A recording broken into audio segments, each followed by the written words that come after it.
Les clés d'une saine communication, écouter, comprendre, se faire comprendre. C'est pas toujours évident, hein? Écouter, dans le fond, c'est de prendre le temps de s'arrêter, de porter une attention au verbal, mais aussi au non-verbal.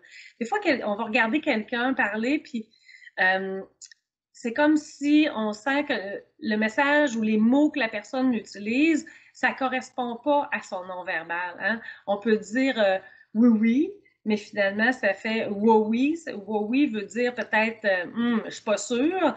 Puis, des fois, la personne veut dire ah non, je suis pas sûre. Puis, il va dire oui, oui, c'est correct. Hein, ça paraîtra pas, mais on peut le ressentir dans son timbre de voix, on peut le ressentir dans son non-verbal. Donc, c'est de porter une attention à ces deux volets-là. Comprendre, comment comprendre? Hein? Est-ce qu'on prend le temps de reformuler dans ses propres mots ce que l'autre personne nous dit? Est-ce qu'on peut valider les attentes de l'autre personne qui est en face de nous? Ce que je comprends, c'est voici ce que j'ai compris. Est-ce que c'est bien ça? La personne elle va dire ben non, c'est pas ça pas en tout. Ah oui, oui, c'est en plein ce que. Mais je mettrais peut-être une bémol par rapport à tel point. Donc, aller valider, c'est hyper important, ce volet-là, pour s'assurer qu'il y ait une bonne communication puis que cette communication-là soit le plus efficace possible. Se faire comprendre. Comment exprimer ses besoins? Et la meilleure façon, idéalement, c'est de parler en jeu. Parce que le tu peut tuer la communication. Hein? Quand on embarque dans t'as pas fait ci, t'as pas fait ça, tu me dis ça, puis finalement, c'est pas ça. On rentre dans les reproches. Tandis que quand on veut s'assurer d'une saine communication pour que ça soit bien efficace, c'est d'exprimer ses besoins, mais de façon à ce que ce soit fait dans le respect et de parler idéalement en jeu. Donc, comme gestionnaire, comme employeur, comme entreprise, nos objectifs, c'est ça. Moi, je priorise tel aspect. Donc, est-ce que tu es d'accord avec ça? Donc, y aller dans une communication qui est respectueuse et qui fait en sorte que notre ton de voix aussi peut avoir un impact. Tu sais, on peut être quelqu'un de très directif, très autoritaire, mais on peut être quelqu'un qui est moins autoritaire, moins directif. La communication peut bien se passer d'une bonne façon, mais si quelqu'un commence à lever le ton, crie après nous autres, la communication ne passe plus, là. Hein? Fait que la posture, notre visage, notre gestuelle, tout ça est hyper important.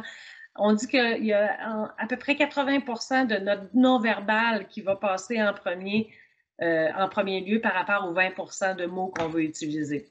Donc, c'est précieux la façon dont on communique, dans le ton de voix, dans les mots qu'on utilise, dans notre posture, dans notre gestuelle, notre posture d'écoute, notre posture de bien comprendre la personne et aussi de bien se faire comprendre comme personne envers l'autre.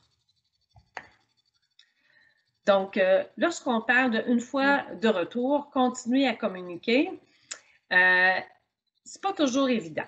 Hein? De dire, bon, au début, on dit, bon, OK, le retour, ça se passe bien. Est-ce qu'on est capable de prendre le temps d'évaluer la situation pendant la période de transition?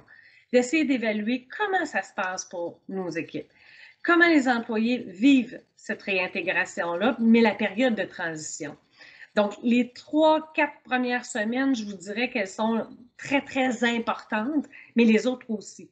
Donc, à l'intérieur de 8 semaines, habituellement, on est capable de savoir si les gens ont été capables de bien s'adapter et bien se réintégrer. Mais les 3 premières semaines, souvent, on se dit, bon, la première semaine, on appelle ça la lune de miel. Après ça, la deuxième semaine, ben là, on peut se dire, OK, là, il y a des choses qui allaient bien la semaine passée, puis, la deuxième semaine, ça semble moins bien aller. Comment on peut agir rapidement, efficacement et de façon sécuritaire pour assurer la santé et le bien-être de vos employés? De faire un suivi auprès de nos employés, faire des ajustements si ça a lieu, puis si on voit que c'est un besoin, et d'offrir le soutien dont vos employés ont besoin. C'est important aussi d'inciter les employés à communiquer, à collaborer entre eux, de favoriser la collaboration, l'entraide, le travail d'équipe. c'est précieux parce que si chacun reste en individuel, travaille en silo, c'est pas nécessairement là qu'on va voir des gains en termes d'esprit d'équipe, hein? Donc, une fois que le retour, quand on parle une fois de retour au travail, comment réapprendre à vivre ensemble, hein? Parce que pendant plusieurs semaines, plusieurs mois, on était dans chacun de nos milieux et c'est pas facile de revenir, hein? C'est comme une vie de couple. Des fois, d'être toujours ensemble, c'est correct. D'autres fois, c'est moins correct.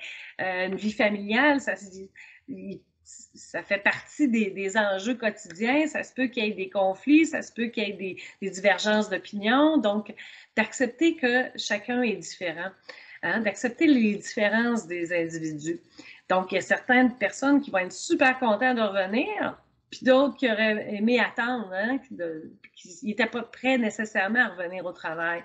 Donc, il y en a qui portent le masque, il y en a qui vont refuser de le porter, puis il y en a qui ne le porteront pas du tout. Donc, ça peut être toutes les mesures d'hygiène. La personne peut l'avoir oublié, mais finalement, bon, on se rend compte que plus ça va, plus la personne est contrainte de vouloir collaborer pour appliquer les mesures sanitaires que l'entreprise se donne pour la sécurité des gens. Donc, c'est de voir un peu derrière tout ça sans nécessairement porter un jugement. Hein, c'est pas facile, hein? On a tous des préjugés, on a tous notre façon de réagir à des situations. Donc, c'est de faire preuve de compréhension, mais surtout d'empathie. De faire attention à notre attitude, à nos réactions personnelles, parce que ça peut avoir un impact là, sur le comportement ou l'attitude que l'autre personne peut adopter avec nous comme gestionnaire. Donc, c'est important de ne pas faire en sorte qu'il y ait des conflits ou des tensions ou des irritants qui s'accumulent au fil des jours, au fil des semaines, parce que c'est ce qui va faire en sorte qu'on va miner la communication. Donc, remettre notre objectif en avant-plan au niveau du dialogue et d'assurer une saine communication avec nos employés, entre gestionnaires, avec nos dirigeants, employeurs-employés, la communication est hyper importante.